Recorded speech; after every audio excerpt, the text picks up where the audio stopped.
Good afternoon, everyone. This is Chuck Scharnagel with TribalWise. Welcome to the 2020 TribalWise webinar series kickoff. Today, we'd like to welcome Arctic IT, and today's webinar is Tribal Technology 2020, Security for a New Decade. I'd like to thank Arctic IT for partnering with us today, and our presenter is Dave Bailey.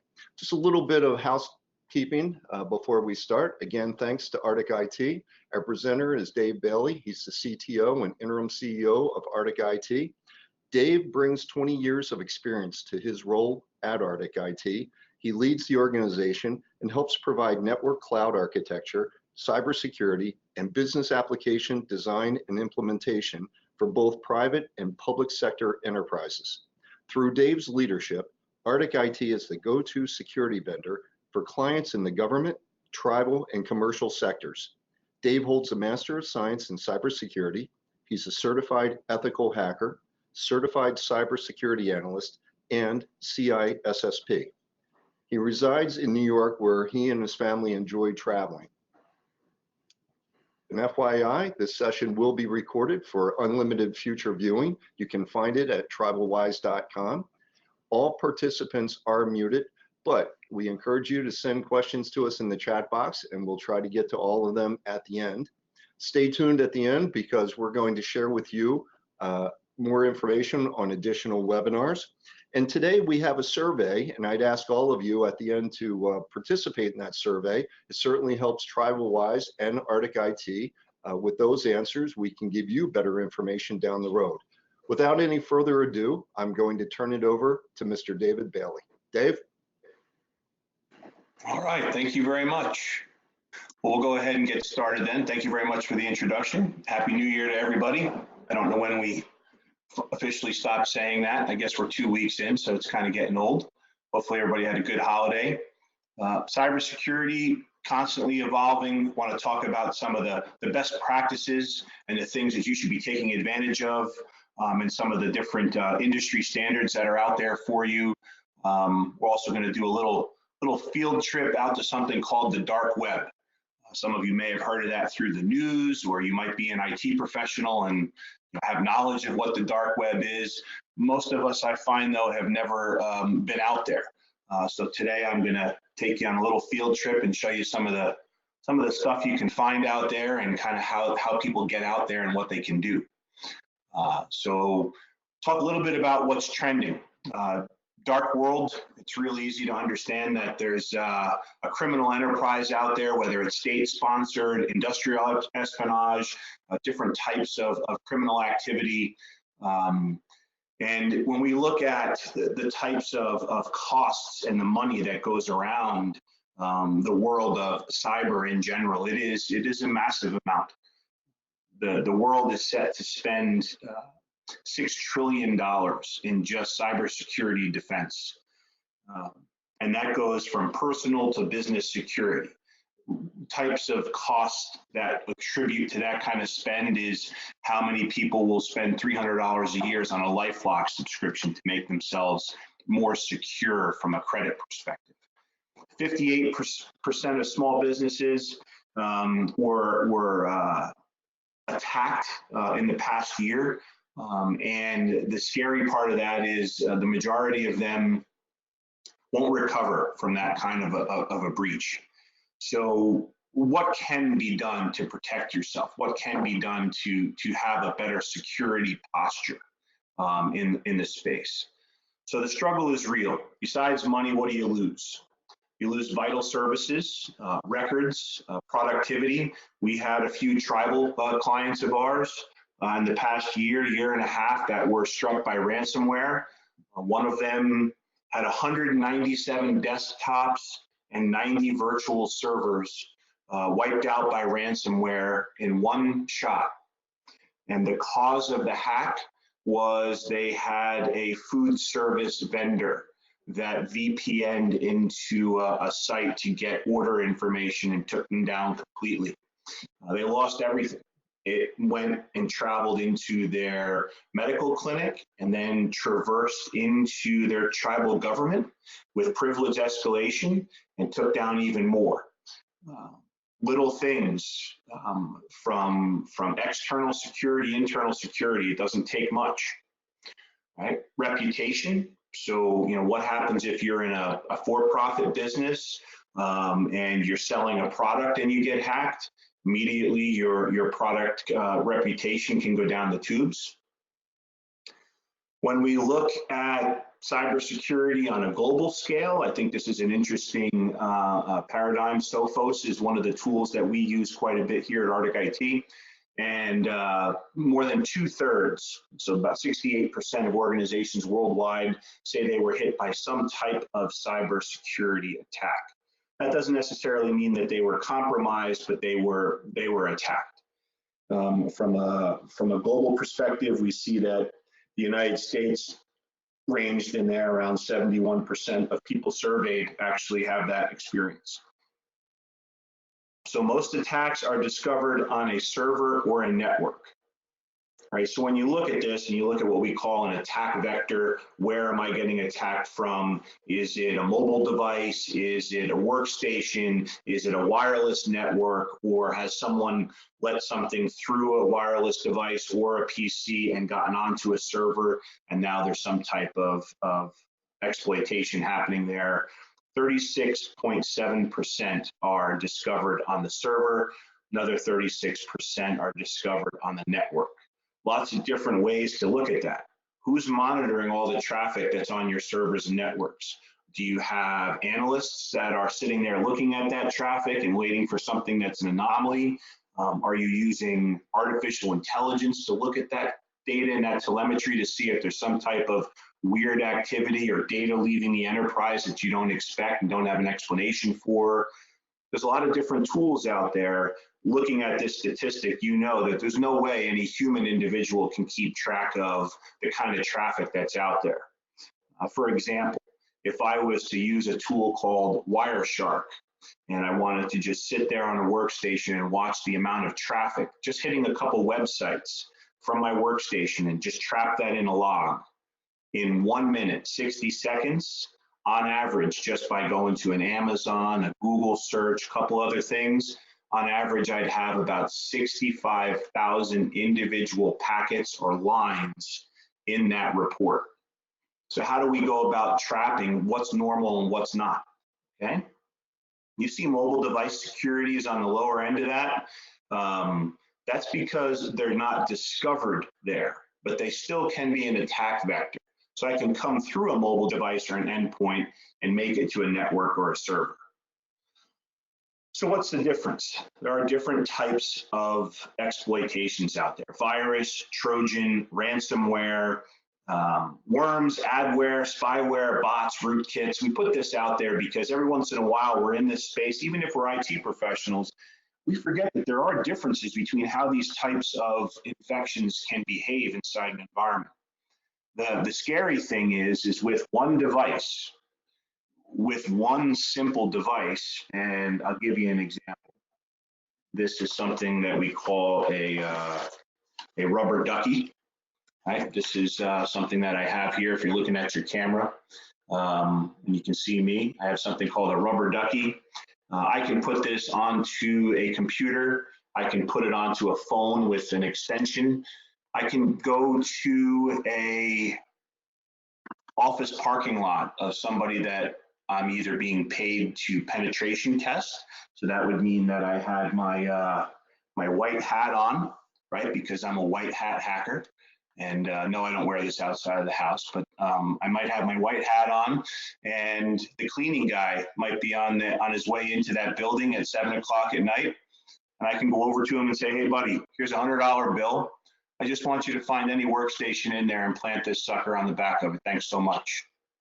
Right? And then automatically, I can deploy virus, Trojan, ransomware, all of the above on one thumb drive. I can deploy an entire package just from paying a guy $100 on the way into the building. Right? I can also do something called a bash bunny. This is a full-on Linux computer.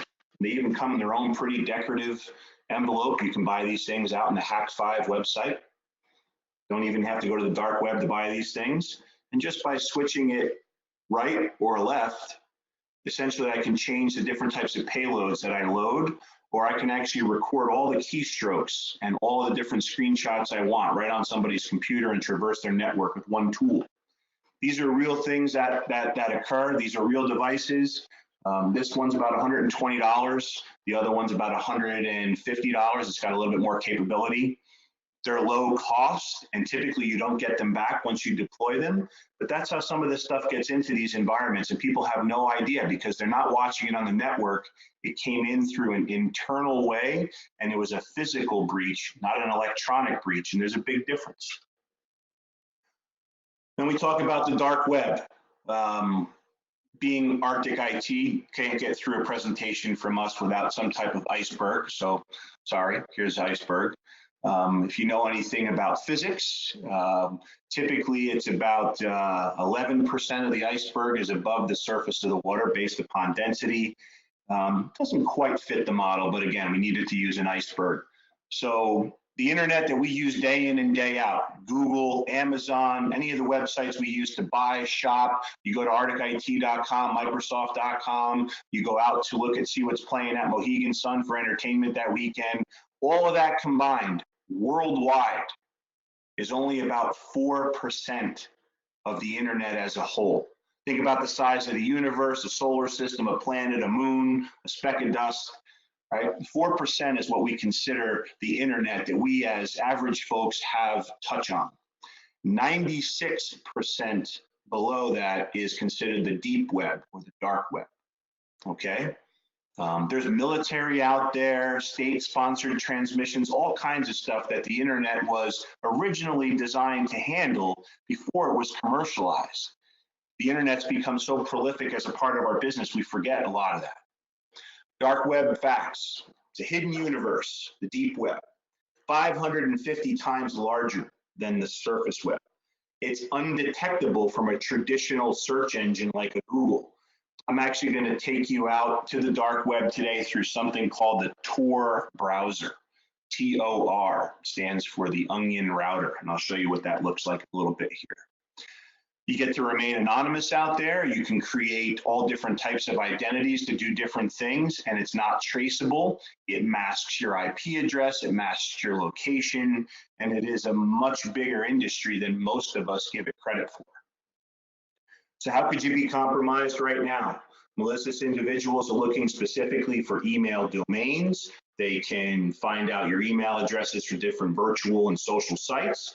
A credential is identified, they're going to harvest it. I'm actually going to show you a website where you can buy harvested credentials. Okay, you can shop for them.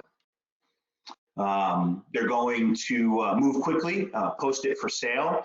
The more fresh it is, if you will, just like produce, the more it's worth. So believe it or not, I can go out to the dark web and I can bid for a credential that was harvested in the last 24 hours. Well, why would it be worth more? Well, that means that that password is most likely still being used along with that username. You got a credential out there that's from 6 years ago. Hopefully that person has changed the password in 6 years. Well, if you had a good password policy, that wouldn't be an issue for you if you were a network admin. But the freshness of that credential drives up the price. Your information has been sold more than once. So everybody on this call, in case you're not aware, your information is on the dark web. And if you think it's not, you can ask us and we'll show you exactly where it is. And just because it's out there doesn't necessarily mean it's worth something.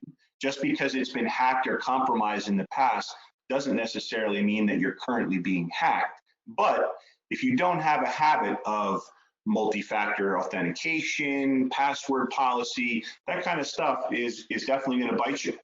So how do you protect yourself? All right.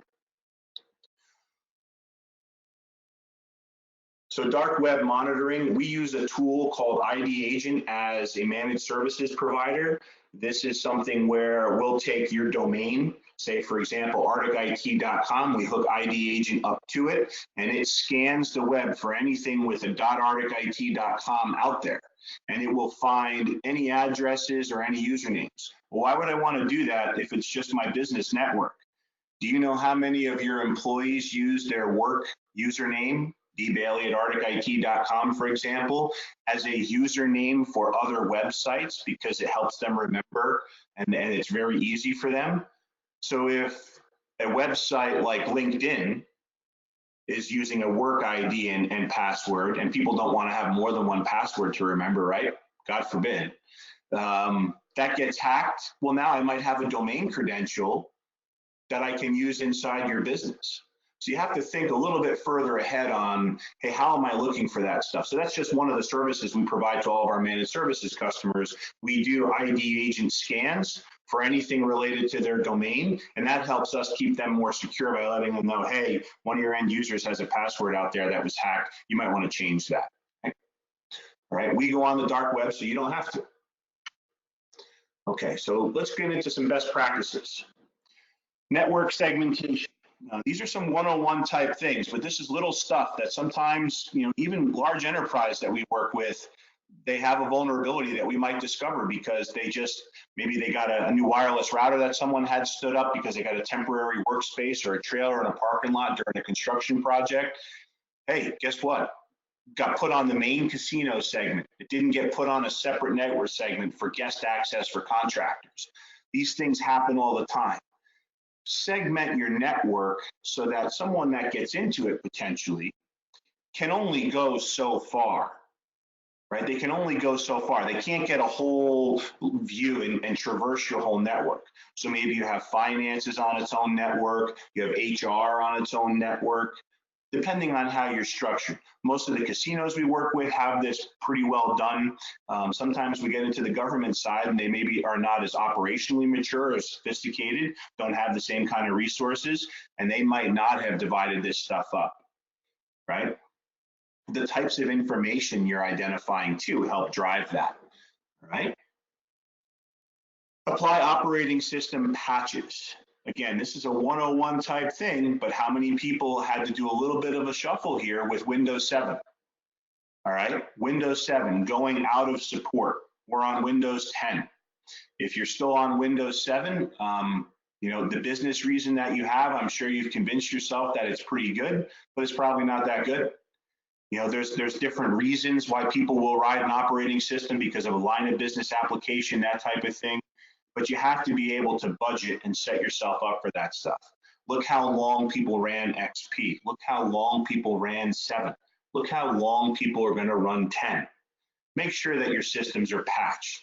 You can have a managed services provider do that for you. Your own IT staff can do that for you with a Windows Update server, or you can even use like a Microsoft 365 subscription that's going to use an Intune client to automatically push critical updates, OS updates to your devices and not have to think about it.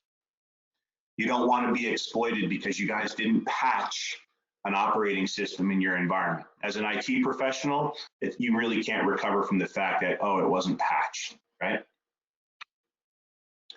Endpoint protection.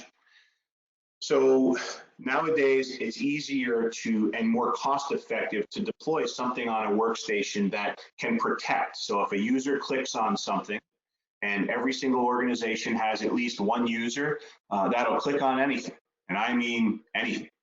So what can you do on the device to help protect them or lock up the information if it detects something's wrong? So intrusion detection, intrusion prevention at a client, right, versus a server or infrastructure network level. And it's no longer just a single source application. You can remember the days of just McAfee and Norton and having an AV or antivirus product running. Nowadays, it's anti-malware, it's anti-ransomware, it's antivirus, right?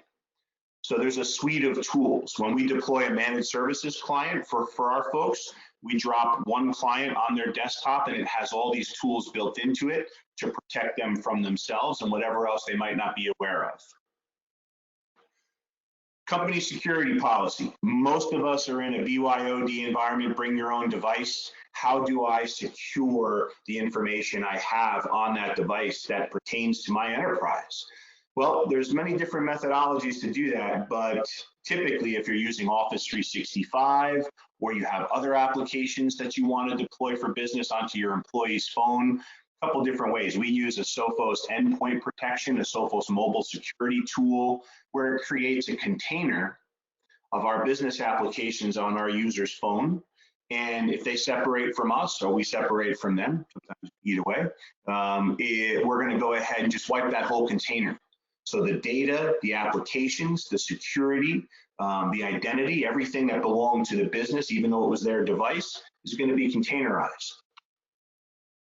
End user cybersecurity training.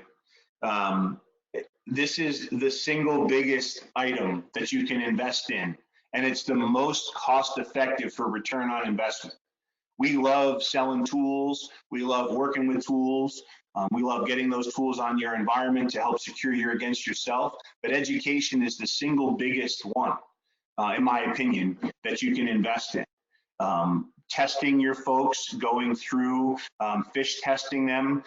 We do that quite frequently at Arctic IT to make sure our folks are on their toes. And for our customers that we work with, they pay us to phish test their employees, their executives, both.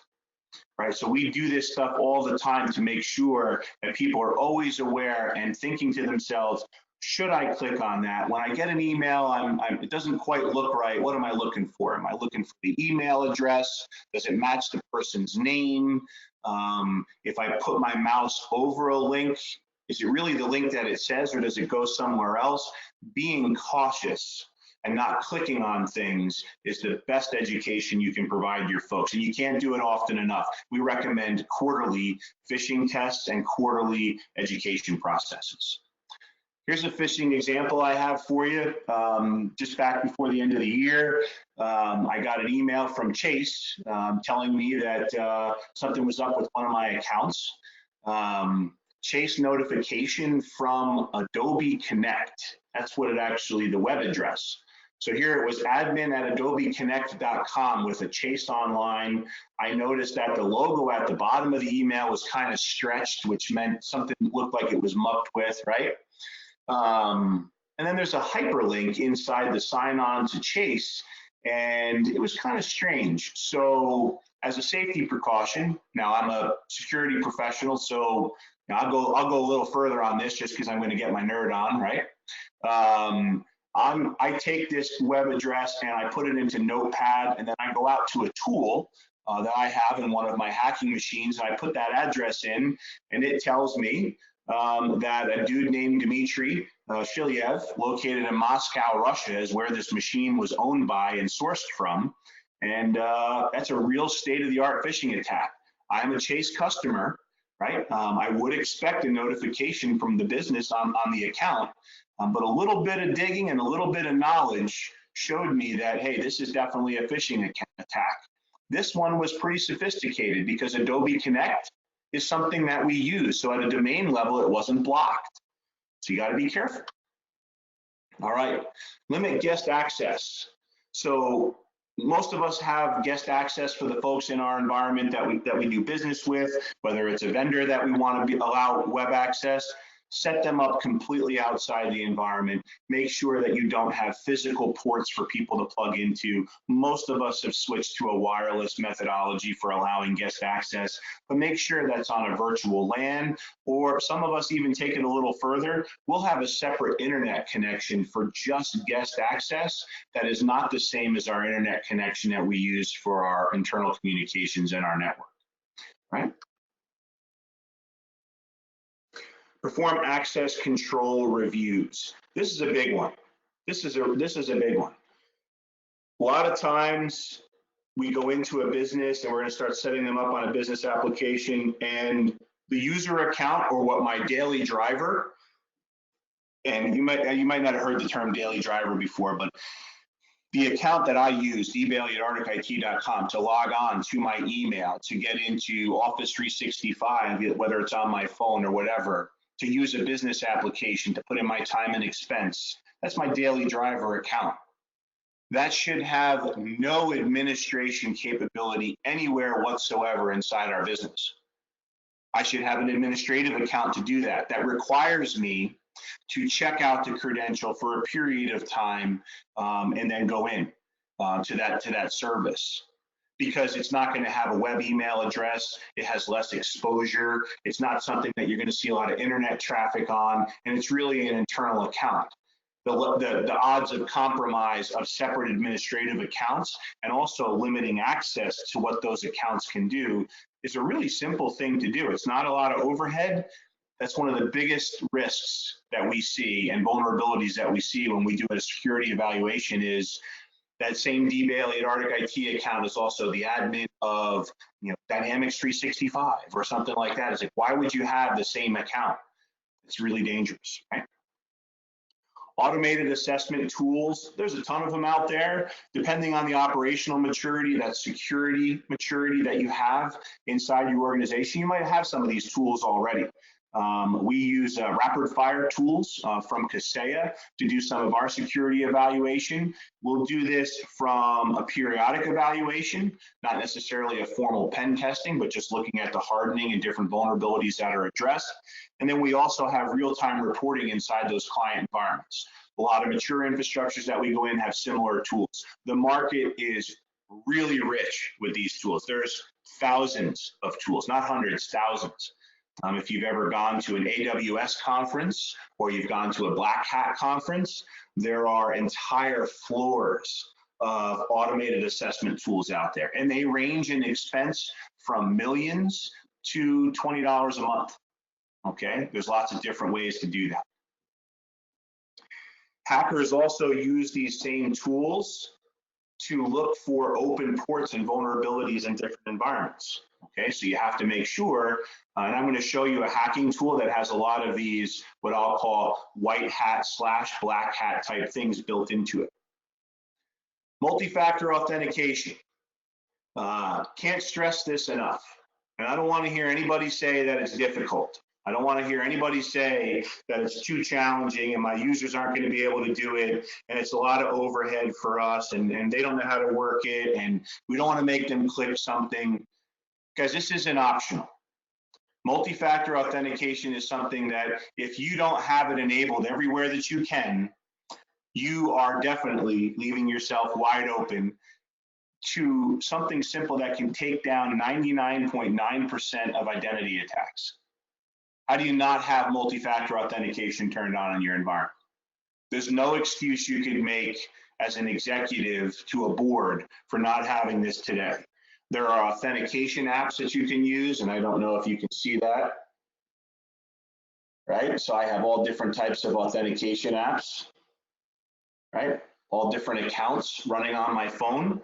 And all I have to do is either hit approve when I log in or just put the code in. It's very simple. It's very simple to do.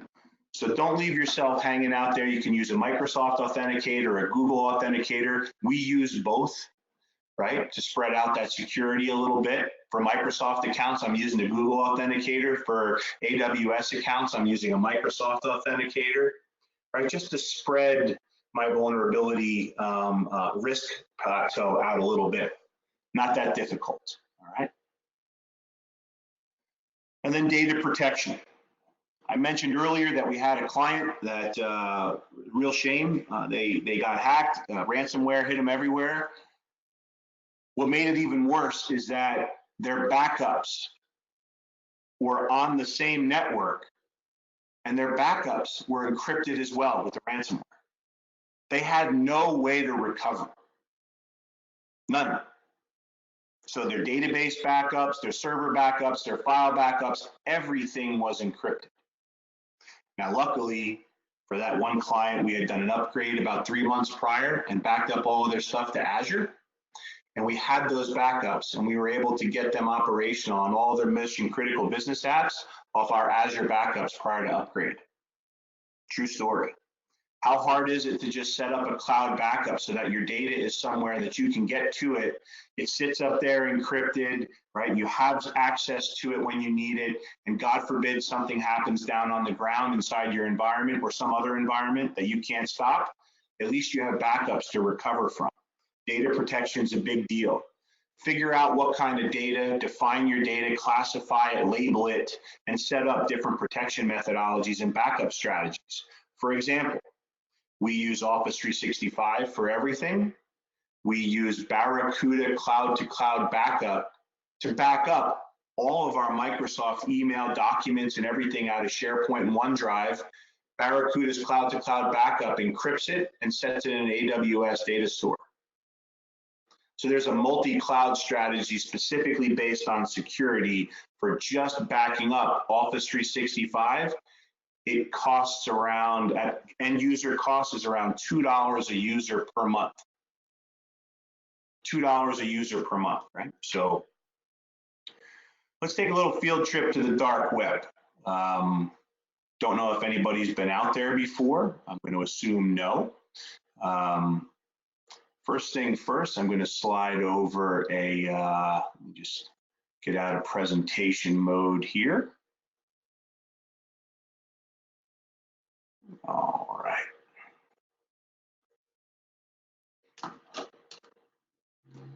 All righty.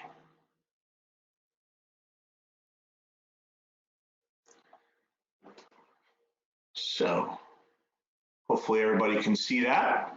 So I'm in something right now, and make sure I put on my white hat because there's different types of hats that you can wear to go out to this. This is something called the Security Onion. This is a penetration testing platform and tool. It can also be used as a black hat tool. While I'm out there, I can open up what's called my Tor browser. My Tor browser, that stands for the Onion router. The reason I would use a Tor browser is because I don't want anybody to know who I am or what I'm looking at. So I don't want anybody to know who I am or what I'm looking at. I'm going to go out here to my shortcuts, and you'll notice inside this browser, I can create a new network circuit for a particular site so that I'm traversing over myself so no one knows where my traffic's coming from. And I can even start a new identity in a new browser tab so that the thing I'm searching in this one tab is not going to be passed over from a search history to the other tab. Pretty crazy. I go over here to my library, and I have a couple other bookmarks out here. First one I'm going to go to is a website that helps me buy a new identity. So this isn't a Google browser. I'm in what's called an Oracle Virtual Box. Oracle Virtual Box, it's free. The Onion router and the Security Onion Unix desktop, Linux desktop is free. I don't have to spend any money. I'm just going to go out there to a website that I know you can look to see if credentials have been hacked or for sale. And I can buy a new identity. On average, if I want a new social security number, a passport, something to that effect, a lower end identity is going to run about $5,000. A higher end one can get up in that $10,000, $20,000 range. You could pay for it with a Bitcoin. I could even pay for it with a credit card. That would be dumb. FYI, if you're really trying to get lost, you don't use your credit card. Can even buy a new credit card with this identity, and that'll cost an extra $5,000. The card is actually going to be mailed to you if you want to do it that deep. This is DigiCrime is an area that says, it tries to promote itself as a white hat type tool, but that's not what it is, right? It's not what it is. Let's go out here to a little bit darker of a browser. And you'll notice that each time I go to a deeper part of the web, I'm going to open up a new browsing session because I want a different identity. I want a different identity. So I'm going to go to the library in this browser. I'm going to go into one of my bookmarks, and I have something called the Joker's Stash. And if you don't think your information is for sale on the dark web, you'll like the fact that you can come out here and go to what's called the Joker's Stash, right? So right here, I'm going to go into my login.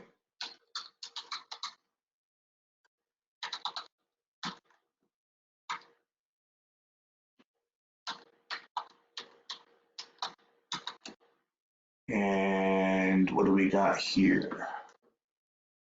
HK. Looks like an HK.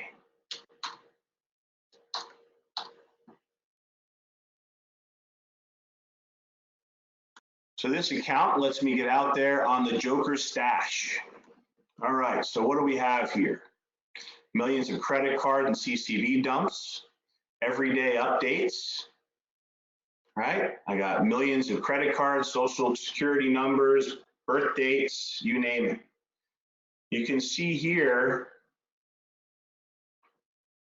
freshly sniffed CVV files, credit cards files. First 3 days, no refunds. After 3 days, time for refunds, 15 minutes. Gold users have 1 hour. Silver users have 45 minutes. Bronze have 30 minutes. So right here, if I want to go ahead and I want to buy, let's say, some social security numbers, I go out there, I'm going to put some money into my account through a Bitcoin, and I'm automatically out there shopping. I am out there shopping. So if you don't think your credit card, one of your usernames and passwords, or some of your identity information is out here, you're vastly mistaken, okay? Most people's credit card information is out here. And the credit card companies, just so you know, they pay guys with the same kind of qualifications and a lot more qualifications than myself to go out here and look for this stuff. If there's a compromise and figure out where it is, do you know your credit card company will go out here sometimes and buy a batch of cards back from the dark web to prevent exploit, to save themselves money? They never tell you that. It's not like they share that publicly, but your credit card company will take funds and go out here and buy batches as a gold user so that it takes it off the market so that it can't be compromised, all right? So that's a little trip to the dark web. Go out, purchase identity, go out, get a credit card. I can pull down the security onion. I can pull down the Tor browser, and I'm onto the dark web. And you can go 1,000 layers deeper than that. If you can't buy it legally out here in the normal world or in that 4% of the internet we talked about, I'll take the bet that you can find it on the dark web, okay? And one of the best browsers on the dark web is actually called DuckDuckGo, which I find comedy. Right now, the other thing I wanted to show you is a hacking machine, and that's called the Kali Linux box. Now, Oracle VirtualBox is something that's free to everybody. You can pull down an Oracle VM anytime you want, and you can pull down these pre-built hacking machines. When I was going through my education process and my certification processes a couple of years back, I started using these Kali Linux boxes, and I want to show you what's on them. So here I'm just going to slide up. I'm going to go into the Linux operating system and unlock. And I'm presented with my desktop here. All right, if I go up to the applications that I have, this machine comes pre-built with a number of hacking tools that are used to penetration test and deploy exploits in that effort. This is built and billed, if you will, as a white hat tool. However, not always a white hat tool, as you might imagine.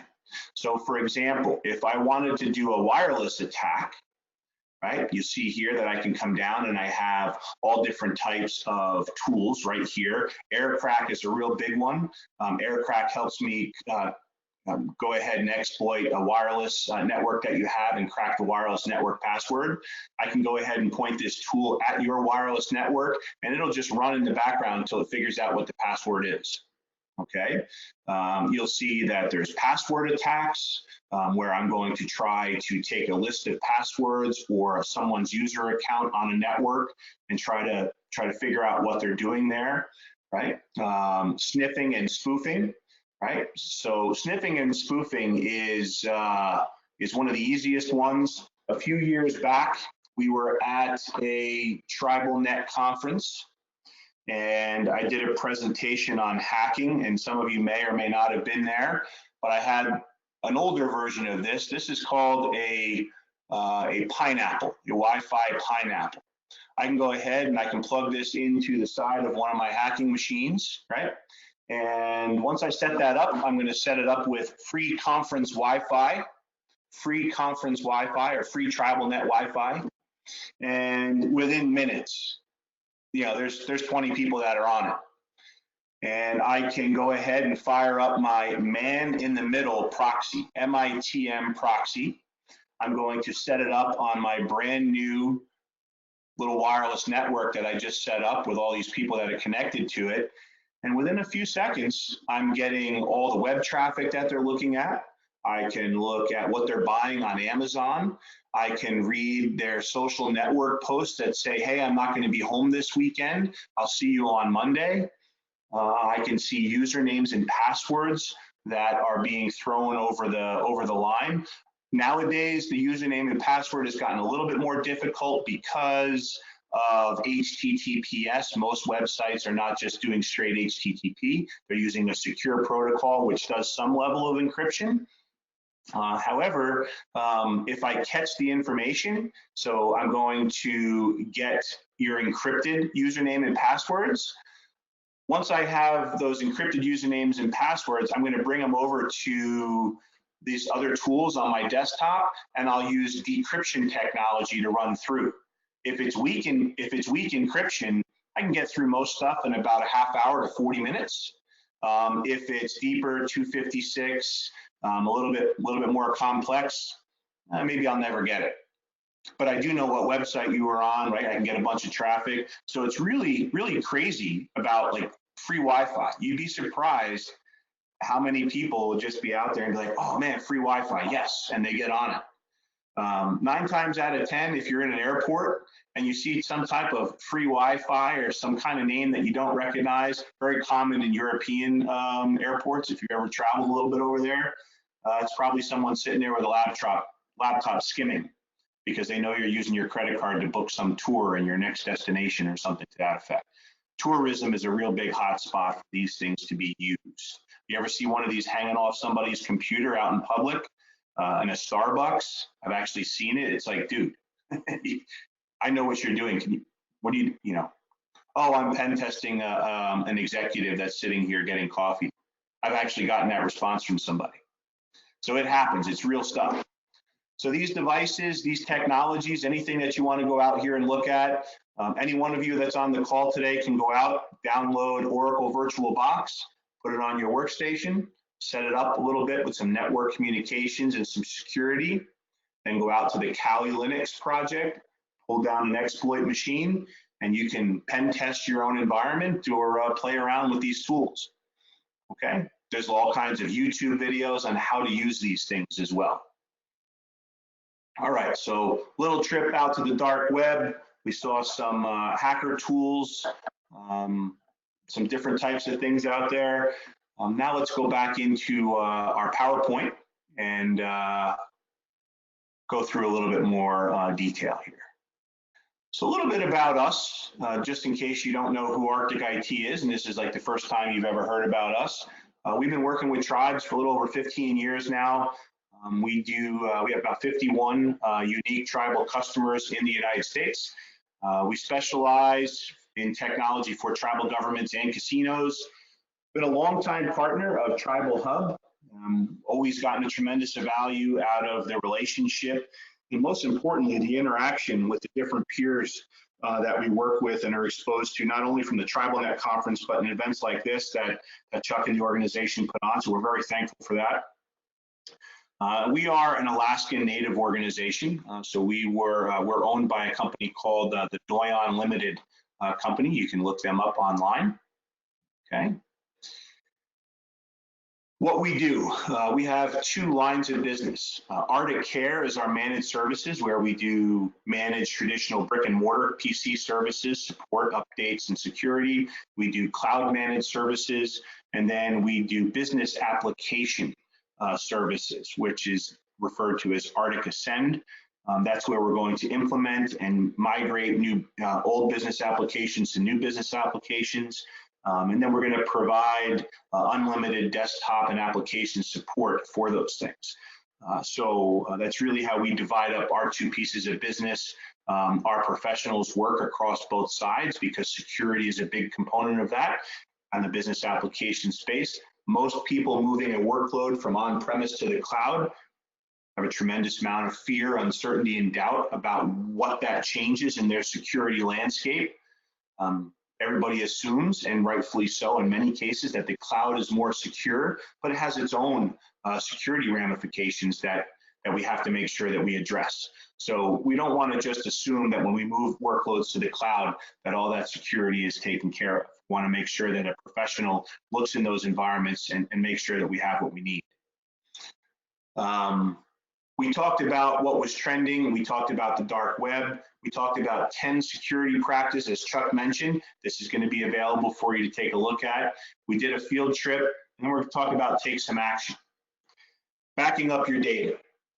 You heard me say, if you're not backing up your data to a cloud storage or separate facility, separate network immediately with the rise of ransomware attacks on tribes specifically. And if nobody's told you, tribes are a very big target. They have medical facilities, they have casino and hospitality businesses, they have personal and confidential information of tens of thousands of people, some of our clients hundreds of thousands. Tribes are a target. Back up your information, encrypt it and put it in someone else's cloud, please. You're not losing any sovereignty if you encrypt it and hold the keys. Even if someone gets it up there, they can't give it to them because you have the encryption key. Microsoft, AWS all provide what's called bring your own key. So you can put your data up there, encrypt it, and you're the only people that have the key. Don't lose that key. That would be bad, right? Don't lose the key, but make sure you're backing up your information. How can you protect yourself? Passwords matter. Make sure people are changing their passwords. Guard your devices. Don't use public Wi-Fi. Give them some education. Please deploy multi-factor authentication, two-factor authentication. If you don't have that in place today on everything that you possibly can, you are definitely behind the curve and you are exposing yourself dramatically to unnecessary risk. Please do that. Adopt cybersecurity best practices, identify the clicker in your organization. And by the way, when you find out that person that clicks on something through some phish testing, whatever, if we're doing it for you, you have somebody else. It's not like, we send out an email and it's like, look, Chuck clicked on it. Nah. That's not how it works. You use the opportunity to say, this is what you should have done. This is what you should have looked for. And maybe you get some jest out of it a little bit if it's just you and them. I'm not going to miss that opportunity personally, but you don't use it as a way to call them out. Make sure you use it as an educational opportunity. Identify that clicker. Education's huge. And if you don't have the bandwidth, you don't have the resources to take advantage of some of this stuff, or you need help, get your technology partner engaged. Find out how they can help you. Talk to them. Have that conversation. If you're an IT professional or you're an executive and you have constraints there are legitimate ways and cost-effective ways to get outside assistance that immediately improve your strength in cybersecurity. Having an IT guy is not enough. I talked to you about just doing network analytics on one PC, 65,000 lines in 1 minute. You got to have different tools out there. There's so many of them. Figure out what's right-sized for you that gives you a little bit of growth. Figure out what you can outsource and leverage the economies of scale. Okay. We divide up our business, a little bit about us, in essentials and advanced as far as the two managed services offerings that we do. One of them is just you have your own security professionals, but they're not necessarily dedicated to that. They're usually wrapped up in different types of desktop maintenance. We can take that off for you and save you time and money. And on the advanced component for Arctic Care, that's where we're doing all of your security maintenance and work. We're doing alerts, we're identifying different breach scenarios that might occur, and we're monitoring your environment. So it's a much more proactive and interactive security relationship, in addition to doing all the other stuff, the Arctic Care essentials with the tools that we put on your workstation. All right, a little bit about upcoming TribalWise webinars that Arctic IT is participating in with the Tribal Hub organization. Modernizing member management, phishing attack prevention for tribes. We're actually going to dive into specific phishing exercises. And then talking about different enterprise resource planning, ERP technology, how the cloud moves into that space. And across all three of those, security is a big focus, of course. So with that, Chuck, I'll turn it back over to you. That's great, Dave. Thanks a lot. It was excellent information. Dave, we do have one question. If you're a small IT shop, and you brought up a lot on the dark web, and the question surrounds how much effort the small IT shops put into monitoring or keeping an eye on what's out in the dark web. They're already inundated with everything else. They're already trying to do the right security tools and monitoring inside. What do they do with the dark web? So there is a pretty small investment they can make if they want to do what's called an ID agent subscription. That's one of the ones that we recommend. I brought that up. That means we go out there, they would contract with someone like us, a managed services provider, or someone in their market that they already work with. It's not a direct, ID agent needs to be used by a security professional because it can expose a lot of information that you have to be certified to handle, as you might imagine. For those of us that were at TribalNet in November, if you came by our booth, we actually did an ID agent scan on your domain and showed you who came up. Almost everybody that came up to our booth had something that come up. So I share that with you. If you're a small shop, it's not a big engagement. It's not expensive to say, hey, we want to do a scan in our domain and find out what comes out. It can be a one-time fixed fee thing. We give you all that information. Here's what we found. It's on a thumb drive. We don't actually email it to you. And you're going to see all your users in your domain. You're going to see the credentials. If they're hashed, that means they're encrypted. That means that they're currently for sale on the dark web. Solution, take that person's account, change their password, enable multi-factor authentication, 99.9% mitigated. That's how simple it is. And you as a small IT shop, you can change someone's password and turn on MFA. Right. Not hard. Excellent. Well, Dave, that's all the questions that we have today. So thank you very much. It was an excellent webinar. We appreciate your time, and we look forward to the next 3 webinars with you. Our pleasure. Thanks so much, guys. Take care. So just a reminder to everybody, we have a new security information sharing group, a tribal industry security discussion group. If you're interested in this, you know, cybersecurity is so important, and we felt that Native American organizations and their enterprises, you know, aren't immune from this problem. Nobody's immune from it. There's too many breaches. There's too many issues within the tribal governments, their health centers, their casinos, their businesses. This has been occurring, you know, well before 2019. So what we're doing is starting a discussion, and we formed a Native American Security Information Sharing Network. This group of technology leaders are from tribes across the United States, and we're currently meeting via conference calls. We're discussing all types of security, and we're looking for people that want to represent their tribes and get involved. If you have any interest in this at all, please contact us at tribalhub.com. Let us know that you'd like to be a part. This is really in the early stages, but we're excited about it, and we'd like as much participation as we can get. So again, if you're interested, send a note to contact us at tribalhub.com. Little reminder, hey, Tribal Hub, what are we all about? Tribal Hub members not only have access to incredible resources in our library and database, you all receive great discounts to TribalNet, TribalWise, many other opportunities. So again, if you want to learn more, go to tribalhub.com, drop us a note, and we'd be happy to give you more information. And again, mark your calendar. We've got a lot of webinars coming up. This was the first one of 2020. We had quite a few last year, and we're going to beat that by a large number this year. So keep an eye out, and we look forward to seeing you the next time. Thanks, everybody. Again, this was Chuck Sharnagel with TribalWise. We will be seeing you again very soon.